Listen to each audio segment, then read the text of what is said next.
Buenas tardes, familia, amén.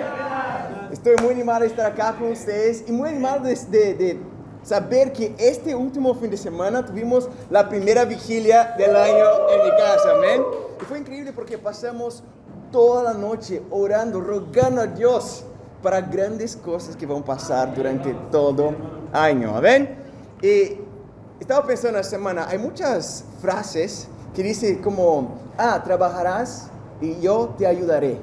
Mi abuelo dice que Dios dice que si tú trabajas, Dios te ayuda. Qué chévere, abuela. ¿Dónde está? Como son dictados populares, sí, dictados también acá. Son frases, simplemente, dichos, que muchas de ellas son verdad, pero no necesariamente están en la Biblia.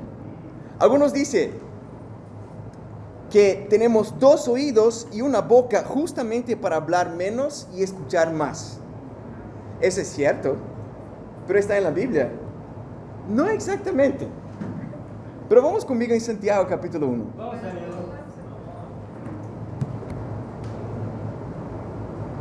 Santiago capítulo 1.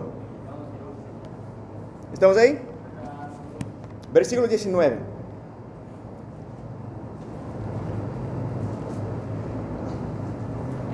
Santiago capítulo 1, versículo 19. Llegué. Dice, mis queridos hermanos, tengan presente esto. Todos deben estar listos ¿para qué? Para hablar, listos para escuchar y ser lentos para hablar y para enojarse. Pues la ira humana no produce la vida justa que Dios quiere. Por esto, despójense de toda inmundicia, de la maldad que tanto abunda, para que puedan recibir con humildad la palabra sembrada en ustedes, la cual tiene poder para salvarles la vida. Aunque no está escrito, tenemos dos oídos y una boca para escuchar más que hablar, la palabra acá muy claramente dice, debemos estar listos para escuchar y lentos para hablar y para enojarse. El título de la prédica hoy es, listos para escuchar y lentos para hablar. Vamos a Lucas capítulo 9.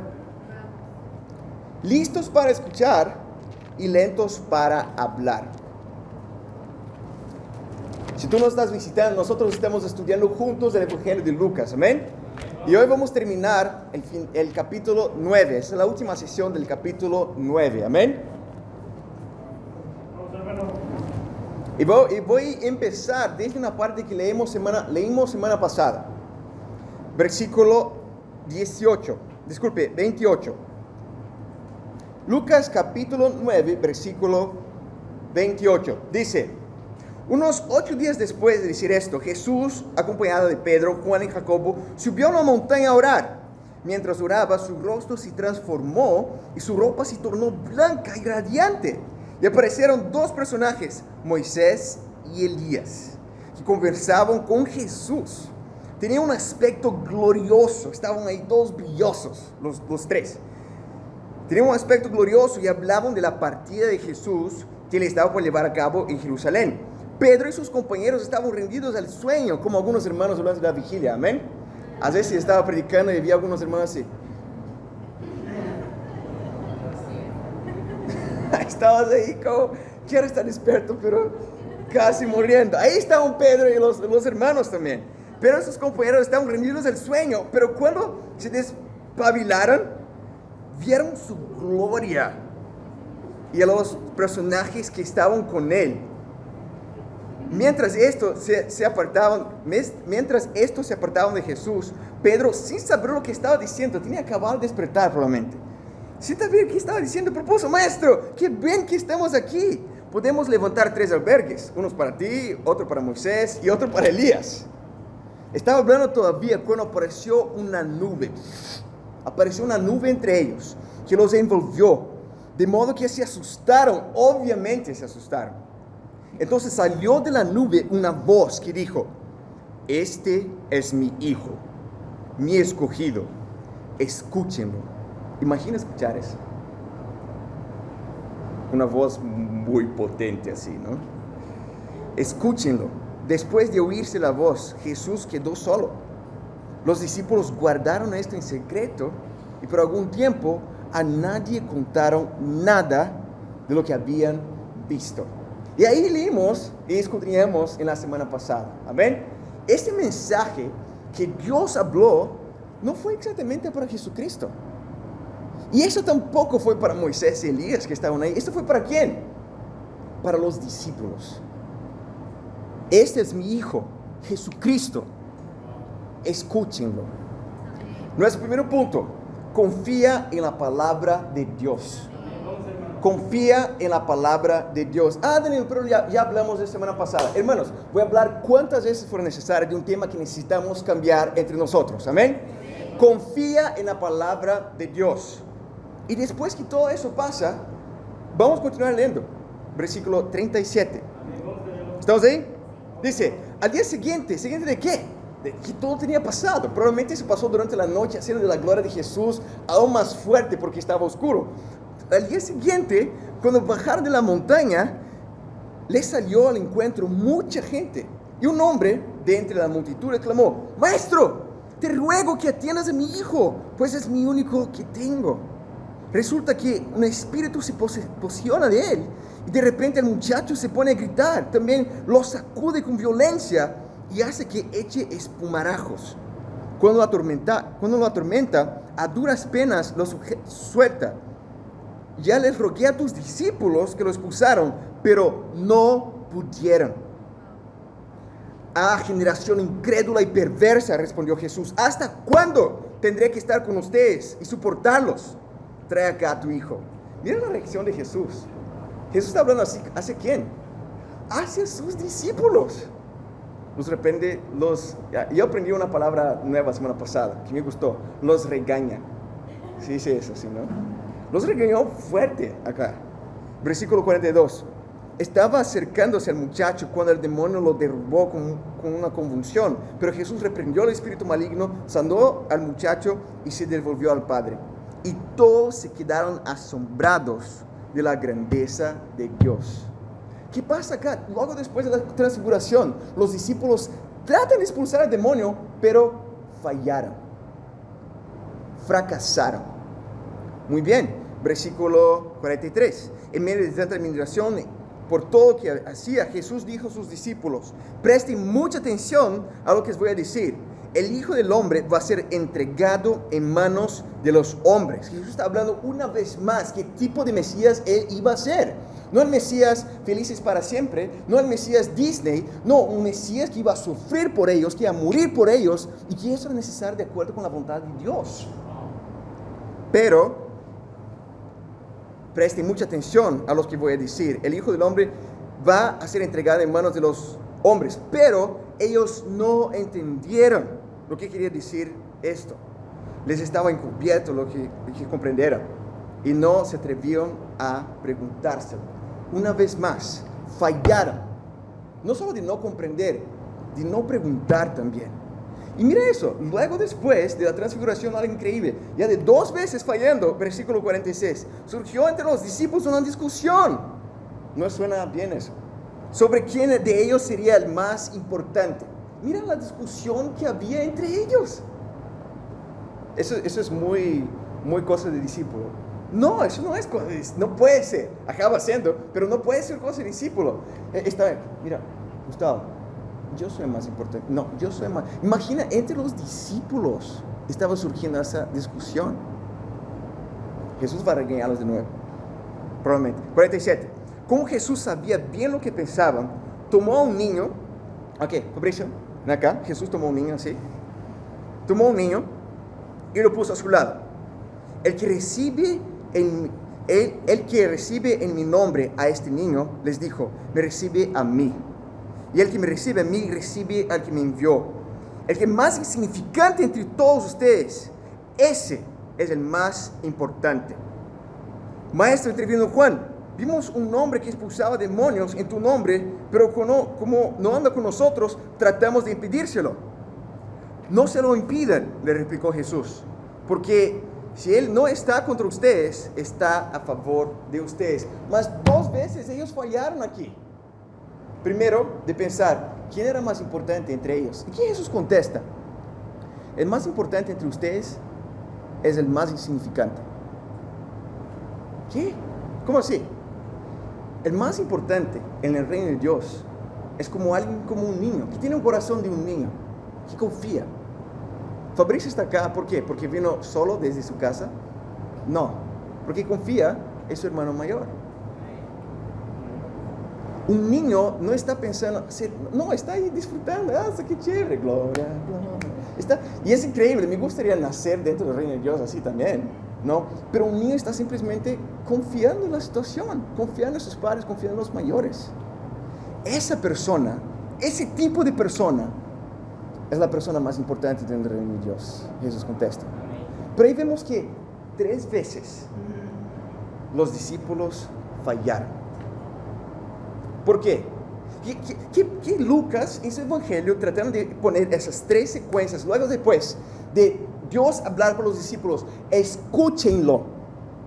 Quiere enseñarnos de que toda y cualquier instinto que tú tengas de cómo seguir a Jesús es falso. Toda y cualquier manera que tú tienes en tu mente de cómo seguir a Jesús no es exactamente que la palabra de Dios dice. Y no tenemos que seguir nuestras intenciones o nuestros pensamientos o nuestras perspectivas, como los discípulos hicieron acá. Tenemos que escuchar la palabra de Dios y seguir la palabra de Dios. No solamente escucharla, pero ponerla en práctica. Muchos pueden pensar, porque seguir a Dios significa tener una vida buena y ser discípulos felices para siempre. No. Una persona que piensa así no conoce a Jesús de la Biblia. Este Mesías fue un Mesías que sufrió y fue rechazado por sus propios familiares muchas veces, por ti y por mí, para dar salvación a ti, para dar salvación a mí. Vamos a Jeremías capítulo 17. Ya leímos la escritura la semana pasada. Ok, ya hablamos de eso, ¿no? Vamos a aprender. Yo tomé clases de piano cuando yo tenía 8 años de edad. Mi tía me enseñaba y me pasaba ejercicios que tenía que hacer 100 veces todos los días de la semana. ¿Y sabes qué? Yo acababa aprendiendo. Y tomé clases de los 8 hasta los 10 años de edad, piano. Y los ejercicios que yo hacía, no sé cómo, pero cuando me siento de frente al piano, recuerdo los ejercicios. ¿Por qué? De tantas veces que los practiqué. Mi intención de repetir escrituras es que tantas veces escuchemos como, wow, yo sé de esto. ¿Cómo sabe eso? No lo sé, pero yo sé de esto. De tantas veces que escuchamos la palabra de Dios. Pero mira esa escritura que quiero repetir. Jeremías capítulo 17, versículo 5. Dice, así dice el Señor. Entonces, escuche a Él. Ok, ¿qué Él está hablando? Maldito el hombre que confía en el hombre. Maldito el que se apoya en su propia fuerza y aparta su corazón del Señor. Será como una zarza en el desierto. No se dará cuenta cuando llegue el bien. Morará en la sequedad del desierto, en tierras de sal, donde nadie habita. ¿Tú que eres el maldito? No, eso es fuerte. Mira que Dios dice, no confíe en el hombre y no confíe en tus propias fuerzas. Wow, versículo 7. Bendito, ok, queremos hacer eso, ¿no? Ok, ¿qué tenemos que hacer entonces? Bendito el hombre que confía en el Señor y pone su confianza en Él. Será como un árbol plantado junto al agua que se extiende sus raíces hacia la corriente. No teme que llegue el calor y sus hojas están siempre verdes. En época de sequía no se angustia y nunca deja de dar fruto. Una énfasis, esa metáfora, esa alusión que hay. En épocas de sequía, ¿de qué se trata eso? En la vida de uno, una época de sequía. ¿Cuando las cosas están todo bien? No, cuando las cosas están todo mal. Pero en época de sequía no está, pero Dios no está. En época de sequía no se angustia. Porque confía en el Señor. Versículo 9. Nada hay tan engañoso como ¿qué? Políticos. Nada es tan engañoso como el corazón. Y hablamos de semana pasada. Confía en su corazón. Escucha tu corazón. ¿Qué tengo que hacer? No sé, pero escucha tu corazón. No, es la última cosa que tú tienes que hacer. Nada es tan engañoso como el corazón. No tiene remedio. ¿Quién puede comprenderlo? Yo, el Señor, sondeo el corazón y examino los pensamientos para darle a cada uno según sus acciones y según el fruto de sus obras. Hermanos, ejercicio de piano. No confíe en tu corazón. No confíe en tu corazón. Pero yo pensé, no confíe en tu corazón. Pero ocurrió una química entre yo y la chica. No confíe en tu corazón. Pero ese chico me consuela, ese chico me escribe todas las noches y quiero ayudar a él a acercarse a Dios. Aunque es después de las 11 de la noche que hablamos.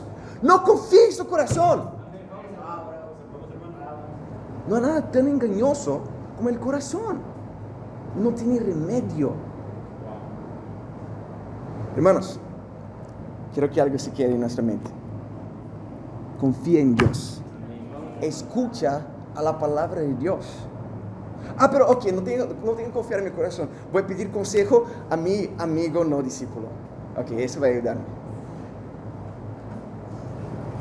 Nunca escucha a tu amigo no discípulo si él no utiliza la palabra de Dios.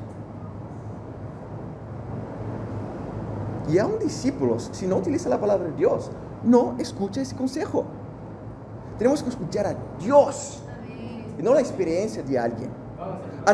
Pero eso sí yo puedo. Voy a preguntar a mi madre. Es pesado, ¿no? No confía en los hombres, sino está basada en la palabra de Dios. De esto depende tu vida. No está hablando para confiar en mí. Siempre hablo, toma notas, escudriña, sea bereano. ¿Por qué? Porque eso es real. Hermanos, no confiemos en nuestros corazones. Confía en Dios. Amén. Y resumidamente, ya conocemos la escritura. Jesús mismo, en Mateo 26, él mismo no confió en su propia voluntad. Si no quiero, Dios mío, no quiero beber ese trago amargo, pero se ha hecho tu voluntad. Amén. Jesús confió en Dios. ¿Quién eres tú para no hacerlo? Bueno, tú puedes hacerlo, pero maldito el hombre que lo hace eso. No. Yo quiero estar bien con Dios. Imagino que si tú estás acá, tú quieres estar bien con Dios también. Confíe en el Señor. Amén. Nuestro segundo punto, vamos a Lucas 9. Lucas capítulo 9.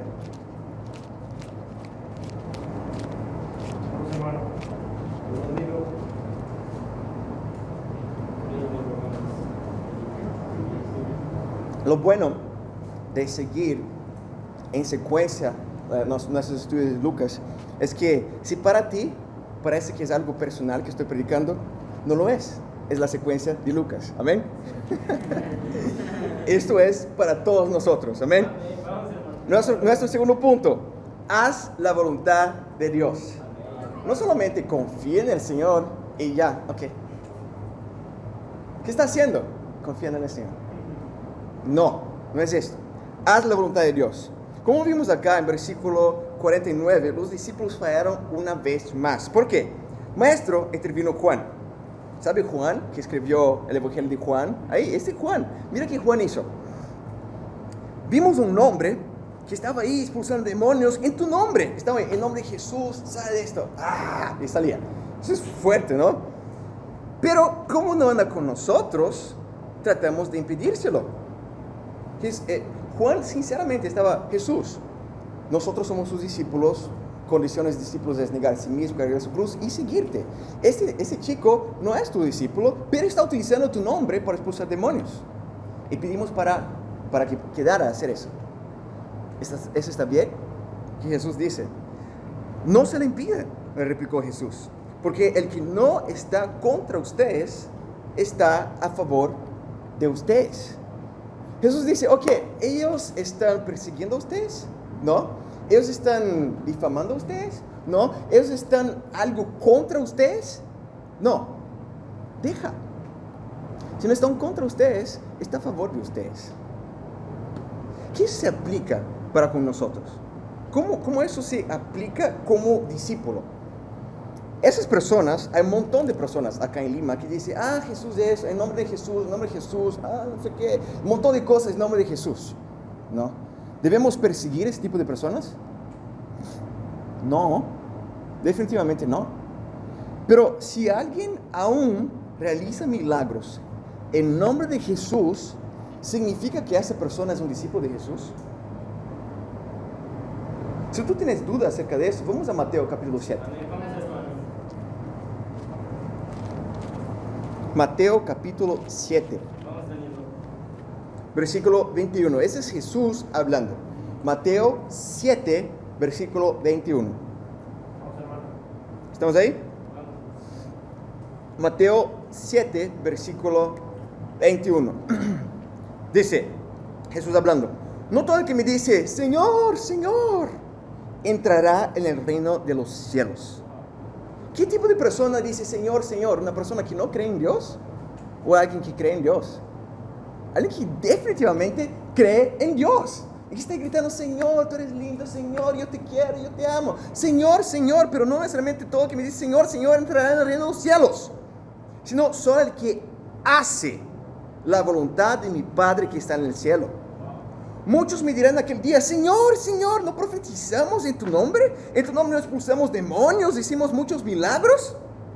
Entonces les diré claramente, jamás los conocí. Aléjense de mí, hacedores de maldad.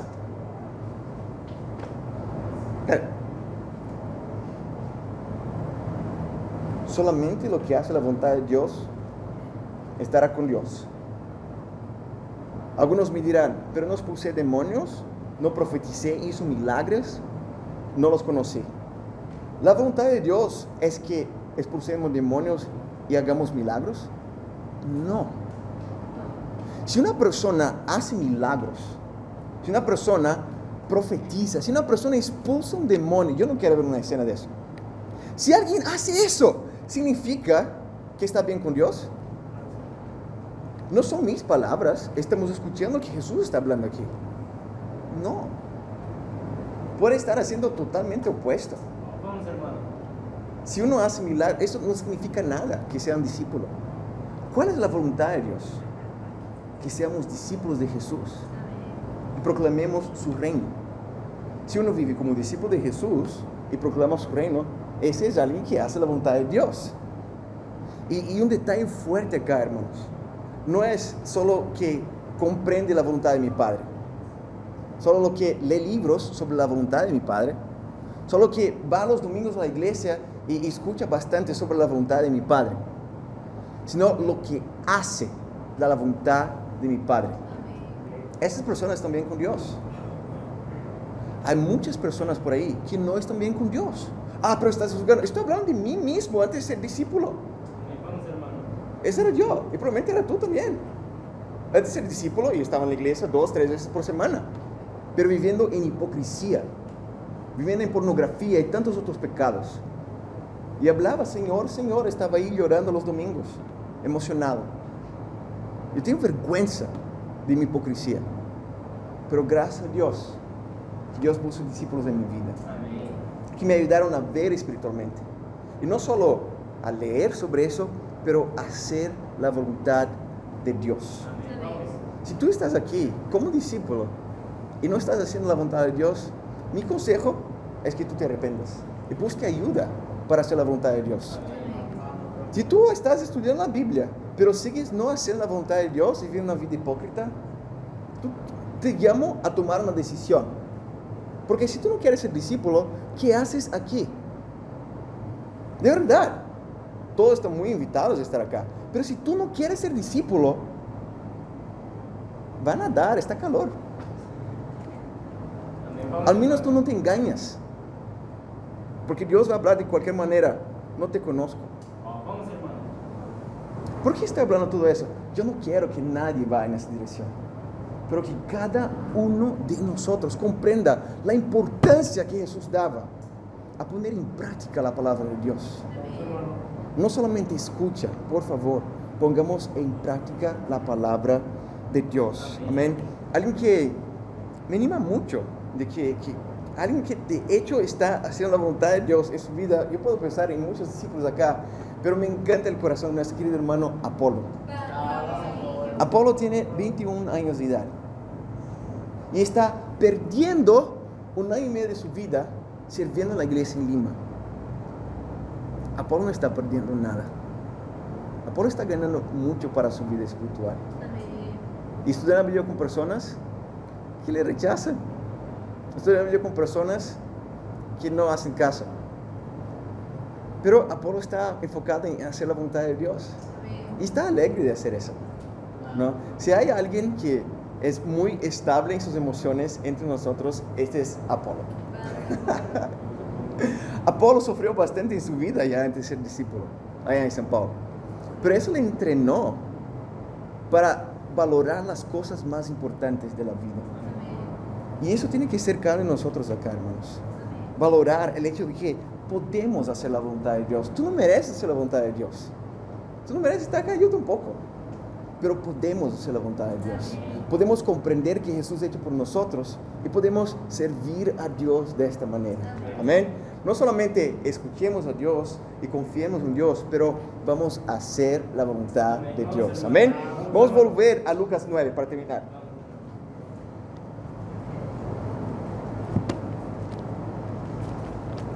Lucas capítulo 9, versículo 51. ¿Estamos ahí? Lucas 9, 51. Versículo 51. Nuestro tercer punto es: proclama el reino de Dios con prioridad. Más largo, ¿no? Tercer punto. Proclama el reino de Dios con prioridad.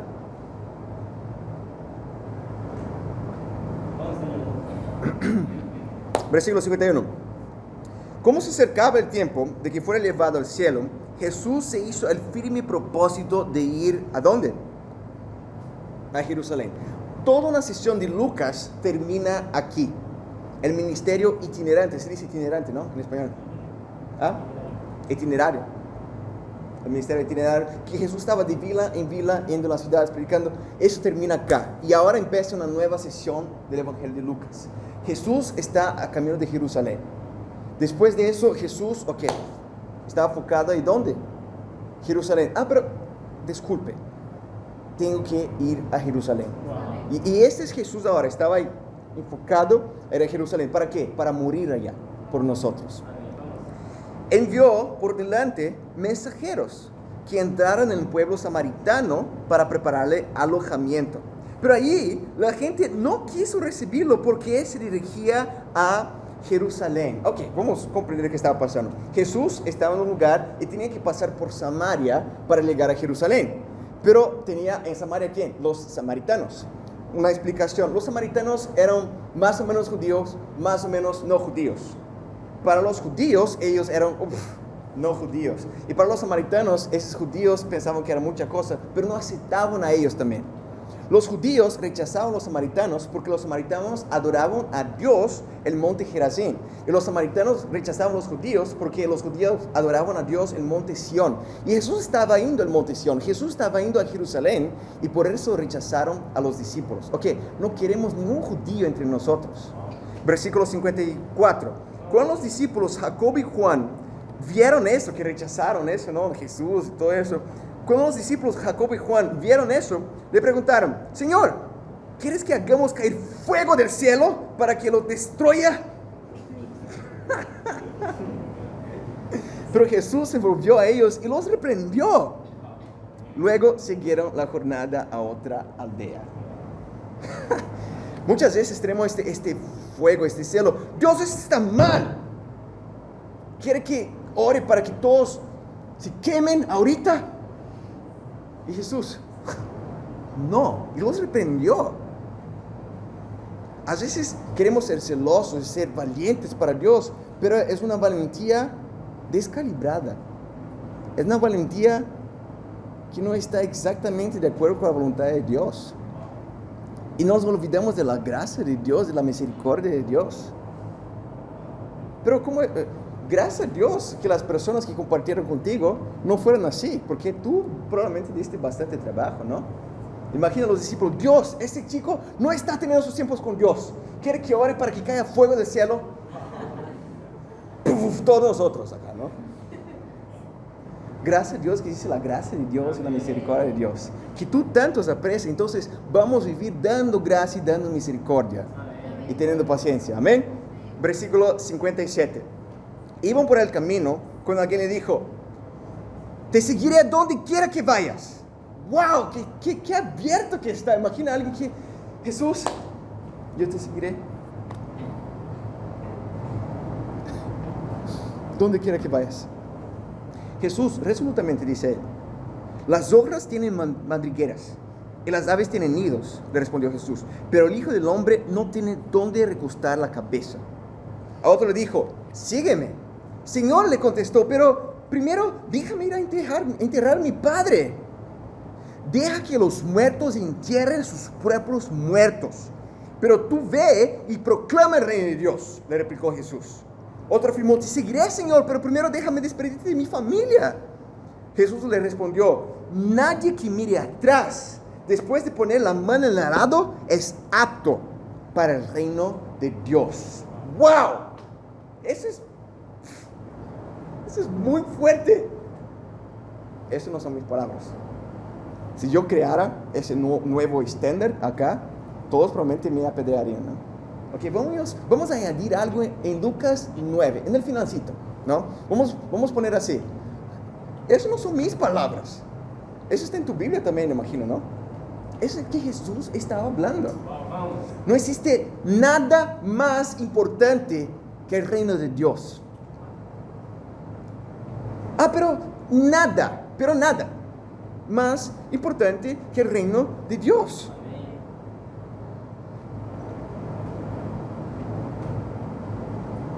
Arar el suelo acá, en final, versículo 62. Nadie que mire atrás después de poner la mano en el arado es apto para el reino de Dios. Yo soy de provincia, yo crecí en una hacienda, y arar el suelo significa hacer una enda, un hueco en el suelo para poder plantar y después. No, y algunos son de provincia acá también. Pero si tú estás utilizando un instrumento para arar el suelo y mira para atrás, tú vas a hacer todo mal esto. Tú no vas a hacer lo que debería hacer.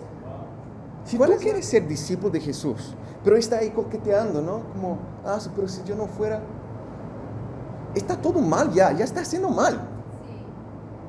Si tú quieres ser discípulo, pero está ahí coqueteando con las cosas que eran de su vida pasada, coqueteando con los valores que tú tenías en la vida pasada, coqueteando con las prioridades que tú tenías en la vida pasada, tú no eres apto, eso no son mis palabras, para el reino de Dios. Eso es muy fuerte, hermanos. El reino de Dios es más importante que tu trabajo. Pero nada, es más importante que tu trabajo. ¿Ese trabajo va a llevarte al cielo? Pero me paga bien. ¿Qué bien? ¿Va a llevarte al cielo? Ese es más importante que tus estudios. Eso es más importante que tu familia. Eso es más importante que cualquier cosa de tu vida. Eso es más importante que cualquier cosa. Y muchas veces damos muchas excusas de no poner en Dios en primer lugar. Pero mi agenda está muy ocupada. Si tú siempre estás ahí dormido a los servicios domingo, algo está mal en tu vida. Algo está mal en tus prioridades. Y si tú no cambias esto, tú vas a caer de la fe. Eso es tu decisión. Eso es tu decisión. No quiero que tú hagas eso. Pero acá vemos resolutamente, Jesús no estaba negociando. No, mira, quiero seguirte, Jesús. Ok, ¿qué tú puedes hacer? No, acepto cualquier cosa. Jesús no está haciendo eso. Jesús es muy resoluto. Este es el estándar. No hay nada más importante que el reino de Dios. Y algo muy importante, hermanos. Si tú empiezas a perder entre semanales. Pero porque mi jefe me pidió. Si tú empiezas a perder ya las bíblicas. Porque surgió una prioridad, un compromiso importante. Si tú empiezas a perder servicios. Porque viaje de trabajo. Cumpleaños de mi tía. Y así uno empieza a salir de la fe. tenemos que comprender muy bien que existe el reino de Dios y nada más para Jesucristo. Para Jesucristo era tan lejos el reino de Dios primero con las otras cosas que, mira, todo eso suena como excusa. El reino de Dios y nada más. Y cuando comprendemos eso de verdad, Dios nos bendice en las demás cosas. Amén. El reino de Dios es más importante que tu trabajo. Como Apolo compartió, hay miles de hermanos que yo conozco que confiaron en eso y pusieron a Dios en primer lugar y dejaron trabajos que no les permitía poner a Dios en primer lugar y lograron otros trabajos. Muchas veces mejores que antes. Aquí mis estudios, yo tengo miedo de poner al reino en primer lugar y no ir bien, yo quiero permanecer en tercio porque yo tengo eso, yo tengo que permanecer. Un ejemplo increíble para mí, mi querida esposa, Carol. Carol se tornó discípula en su segundo año de la universidad o primer año de la universidad. En segundo ciclo, primer año de la universidad, y terminó toda la universidad, no solo como discípula, liderando el ministerio universitario en primer puesto. ¿Pero por qué? Porque ella confió en que hay el reino de Dios y nada más. Amén. Pero más que familia, exactamente. Y gracias a Dios que Vanessa comprendió eso y proclamó el reino de Dios para su familia, y hoy su familia también es discípula. Tenemos que comprender, hermanos, muy bien que hay el reino de Dios y nada más. Nada más. Esas son las convicciones de Jesús, hermanos. Para terminar, comprendamos, hermanos, porque no tenemos más tiempo. Sabemos de 1 Pedro capítulo 2 que nosotros salimos de las tinieblas para la luz de Dios, para proclamar las maravillas de Dios. Tenemos que fijarnos en nuestro propósito. No solamente comprender que el reino de Dios, ok, estoy bien, estoy en el reino de Dios. No, tenemos que proclamar el reino de Dios. Tú saliste de las tinieblas para la luz, para proclamar sobre eso y ayudar a más personas a proclamar el reino de Dios también. Escuchemos a Dios. Mi hijo amado, escúchenlo. No escucha tu corazón, no escucha cualquier otra cosa sino a Dios. Y vimos 3 cosas importantes. Escuchemos la palabra de Dios, vamos a poner en práctica la palabra de Dios y vamos a proclamar el reino de Dios con máxima prioridad. Amén. Y para Dios sea la gloria. Amén.